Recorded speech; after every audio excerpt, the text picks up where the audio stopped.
Thank you very much. So this was really a historic day, to put it mildly. Wasn't it amazing? Even that last meeting, when you see the heads of those countries, those are serious countries. But I thought it was fantastic. And seeing the so-called hostages, but those kids come back home, the way their parents just went crazy. Your father would not be that way with you. He'd be okay, but he wouldn't be like that. I would get a hug. A hug. A minor hug, okay. Come on, let's go. No, he wouldn't. I'm only kidding. So, how you doing? Everybody okay? Very good? How are you feeling? I feel good. I mean, it's a long day, right? It's a long day, and we did a couple of big ones. That first one it's getting great reviews. I will tell you. There's a lot of meat in there. They're dissecting it and just playing it all night long. It's been very good. I think it's a very important day. Because nobody thought this was possible. Very good. And the press has been very respectful for a change. Doesn't happen often. Go ahead, Peter. Let's go. What does it tell you about the world that it seems like you got a much better reception in Israel than you would get in like New York City right now? I think I get a great reception in New York City. I'm not saying that you don't, but it was on another level today. Yeah, you're right. It was incredible. But I went to the Bronx, and we had 31,000 people in a park in the Bronx in New York City during the campaign. 31,000, you remember that? And it was the friendliest crowd you've ever seen. And very diverse, but it was really something. New York is good. It's good. New York City, bad example, but it was, I don't know if you can Are see. you admitting you made a mistake? I don't believe it. This is breaking news. No, First rule of politics, never admit a mistake. Never admit. But it was, in the motorcade, I don't know if you can see, there were people hanging out of every apartment balcony, inside the Knesset. Okay, so I've heard, like, they said if you did Russia, or if you did, lots of different combinations, they say the Middle East blows it away. And I said, well, by experts. It's just thousands of years, nothing's been done. It's a whole thing with the Arabs, Jewish people, this and everybody. It's just never been done before. And there's a certain mystery to the Middle East. I mean, look, it's only because of ratings. You're only as good as the ratings, right? If they weren't getting ratings, your people at Fox would. And by the way, Trey is excellent. He does a really good job. Really he and his whole team. We did a very quick interview. I was running to the second one where we were pretty late. Something that we heard from some Israelis on the ground, they want to know how the peace holds when you are not the president. So 3 years from now... I can't answer it. I know this, and you are all witness. We go, and I get 25,000, 35,000. If you look at a normal president, we'll get 300 people, and that's not bad. They'll go to a ballroom, they'll get 300 people. We get 35. We had 117,000 people in New Jersey, and so I can't tell you what's going to happen, but I'll be out there fighting for whoever it may be. Did you tell Bibi beforehand that you were going to go off script and? No, I actually told him I didn't want to bring up the part, but it was just a perfect spot. It was good timing when you said, because he was getting a very good hand, and when they stopped, they said, "Why don't you give this guy a part?" If he didn't get a good hand, they would have done that. But the timing was.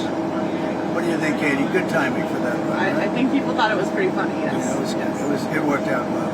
It's a little risque. Bring it up. Yeah, a pretty sore subject in Israel, but the people were fantastic. Mr. President, you spoke to here we go. Egypt. She can ask more questions this one. Go ahead. I have some good questions, I promise. You do. You were very nice today. Go ahead. You talked to President El-Sisi, and you spoke about in that room how Egypt has so little crime, and you said it's all about leadership. You talked about... Well, they're very strong on crime.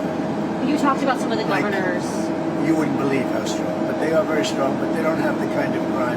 They don't have the violent, they may have other kinds of crime, but they're violent crime. You can actually walk down a park and not get mugged or hit over the head with a baseball. Do you want to see some U.S. governors be more like Egypt?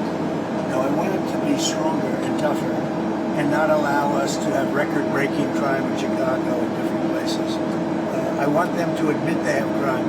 So there were 4,000 shootings in Chicago, murders over a fairly short period of time, meaning like a year and a half, I think. 4,000 murders. Many thousands of you're hit by a bullet but don't die. I want him to say we have a problem. Could Trump bring in the troops and solve the problem like I did in D.C., like I'm doing in Memphis? Have you seen the crimes way down in Memphis, and we've only been there 7 days? Way down. The courts have been standing in your way here. They have held been. up. Well, Are the you lower thinking about courts have. using the Insurrection Act? The Are you lower, prepared? well, I could use it if I wanted to. I could use it. Look, that's a very simple answer. I'm allowed to use the Insurrection Act. In fact, that was on Stephanopoulos today, his Sloppodopoulos show. They asked sloppy Chris Christie about the Insurrection Act. He said, well, if you're talking about the Insurrection Act, he's got the absolute right to use that. And he said a couple of things that were good. He said 50% of the presidents that served in office have used the Insurrection Act. And the Insurrection Act, according to all of them, said it can't even be challenged. I don't have to go there yet because I'm winning on appeal. You know, you're right. We're losing with radical left judges, generally, radical left judges, and we're winning on appeal. So we'll see what happens. I'll be speaking to Governor J.B. Pritzker tomorrow. Do you have any messages or questions for him? Well, I think he should beg for help because he's running a bad operation. He's letting people be killed in his city because he doesn't want in Chicago. And I love Chicago. Chicago can be a great city again, and very quickly. I would have Chicago cleaned out, the criminals removed, we would remove them. You know, in D.C. we took out 1,700 career criminals, hard-line criminals. That's why it's so good right now. D.C. setting records the other way. It's never been so safe. And the restaurants have never done better business. They're opening up new restaurants. They were closing restaurants, now they're opening new restaurants. I can do the same thing on a larger scale in Chicago. And Pritzker should ask me to do it. But when you mentioned insurrection, I mean, you were the one that mentioned, one of you mentioned Insurrection Act. I mean, I could do that. And many presidents have. Do you have an update on 50%, Katie, 50% of the presidents have used the insurrection because they don't want to go through this stuff where somebody said there's no crime and 4,000 people got shot. You know, right? maybe you'll have to use You it? don't have to convince because she tends to be on the conservative side. Do you have an update on the Schumer shutdown and Democrats still continuing to Well, it is a refuse to Schumer vote for the shutdown. I mean, continuing it's, resolution? look, they want to have health care for illegals that have come in. Many of these people are criminals, and they want to have health care. And what it also does is, you know, we have nobody coming in now. We have it really locked down. If they start winning cases like this, we're going to have a rush on our border because they're going to come up for health care and the other things that they give away. Look at Newsom. Education, health care, he gives everything away. People come up for that. People come from other countries for that. So we can't have it. We can't have it. We have people coming into our country, but they're coming in legally. Do you have any more meetings We have with the leadership strongest this week? border we've ever had. But they are coming in, Katie. They're coming in legally through a process. Do you have any planned meetings with House and Senate leadership on the Republican side to Yeah, figure I mean, out I'm this meeting week? with them. I talk to them all the time. John Thune's been great, and Mike has been great. Speaker, he's been great. Those two guys have done a great job. But we're dealing with a bunch of radical left lunatics that have lost an election in a landslide. They don't even admit that. I mean, think of it. They lost the election 2,700 in terms of counties to 525. That's where the map is entirely, right? They lost all 7 swing states. They lost the popular vote. And then they say, oh, the election was close. She says the election was a landslide. But they lie. You know, they can take any subject like Newsom does. He says, oh, no, Los Angeles is doing great. If we didn't go into Los Angeles, they would have had to cancel the Olympics. And the head of law enforcement said, and he said it very strongly, we could not have handled this if Trump didn't bring those people in. 2 weeks later, he said, oh, we could have, because he was told to say that. But we did a great job in Los Angeles. You wouldn't have, first of all, you lost half of it with the fires. And this would have been, I think this would have been maybe even worse. They had no control. When we went in, the police had totally lost control. And he admitted it. The head, whoever he is, whatever his name is, He admitted it very strongly. What's your reaction to President Bill Clinton giving you credit for ending the war? Well, Look, I've other always top liked Bill Democrats. Clinton. I've always gotten along with him. He used to be a friend of mine. Came to my wedding, you know. So did she. A lot of people don't know that. But no, I've always liked him. I thought it was very nice, actually. Mr. And President, what is he doing? He's telling the truth. Because nobody else has been able to do it. Talking about the Middle East, yes. Mr. President, I wanted to ask you about your conversations with world leaders today. You said that everybody is unified over your plan, but we heard from President Sisi calling for a two-state solution and independent Palestinian Well, you're state. talking about a different plan. I'm talking about something very much different. We're talking about rebuilding Gaza. I'm not talking about single state or double state or two state. We're talking about the rebuilding of Gaza. What's the road ahead for governing Well, we're Gaza? going to have to see. I mean, a lot of people like the one-state solution. Some people like the two-state solution. So we'll have to see. I haven't commented on that. How do you see bridging that gap? Because you have the Arab countries. At some point, I'll decide what I think is right, but I'd be in coordination with other states and other countries. And are you satisfied? I mean, some people might say it feels premature declaring peace for the whole Middle East. 3,000 years of peace. Premature? Why? You want more people to be killed?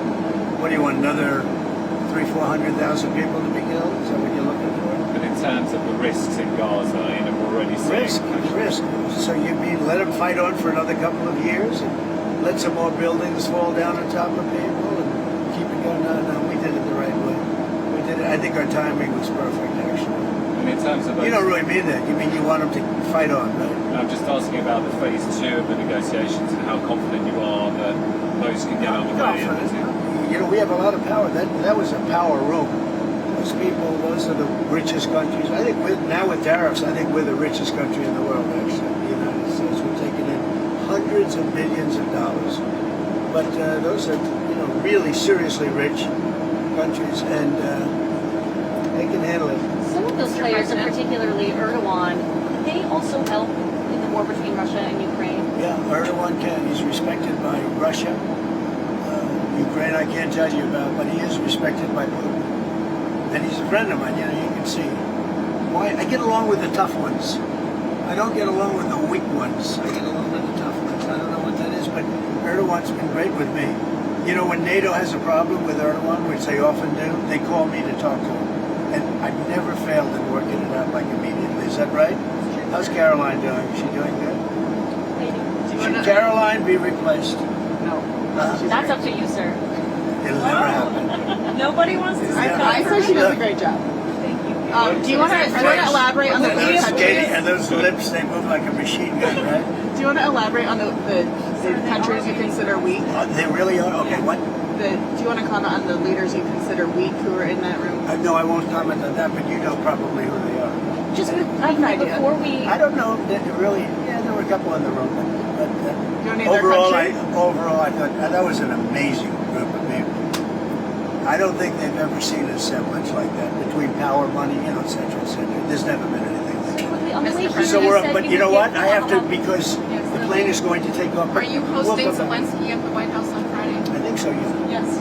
Bye, everybody. Thanks, President Trump. Thank you. Have a good time. Thank you, everybody.